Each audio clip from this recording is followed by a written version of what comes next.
Hello, this week I'm baking the chocolate olive oil cake by Nigella Lawson. It's really easy, very delicious. I've made it a few times before and I think I actually prefer it to normal chocolate cake because of the olive oil, so it remains like moist and dense and delicious.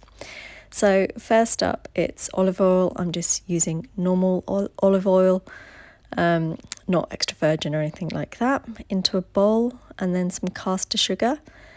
And that will go into a stand mixer and get whisked together until it's kind of quite light and aerated.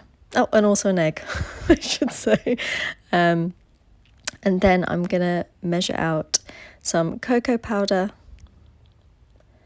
and I'm going to add some boiling water to that as well.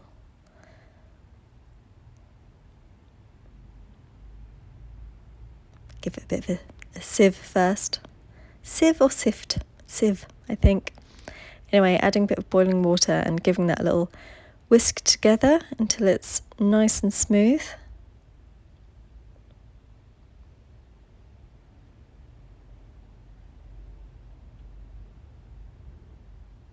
And a bit of vanilla extract. I think I made either a third or half the amount of this recipe and baked it in a smaller cake tin, which I often do anyway, so it came out great. And so here's the oil and egg and sugar, which has been whisked. You can see it looks pale and fluffy.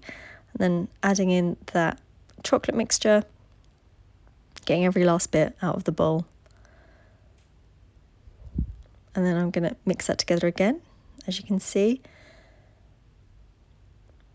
And then next up, I'm going to be adding some flour. She does also say you can make this with ground almonds, which I have, and it is really nice if you want to have a gluten-free bake, but I actually prefer it with plain flour.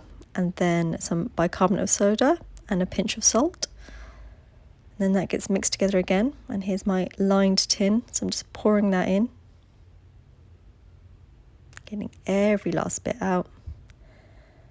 And then once it's in the tin, it will go into the oven.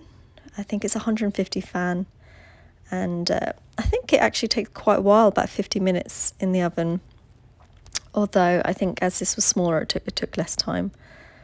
But it doesn't need any icing or anything like that. It's like dense and fudgy, yet somehow kind of light. It's the most Moorish chocolate cake. I really like it. It doesn't have that dry texture that butter cakes can sometimes have, so you can see a few specks of flour. That always seems to happen with this cake, but it's delicious. I'd highly recommend it. Let me know if you make it, and I'll see you next time.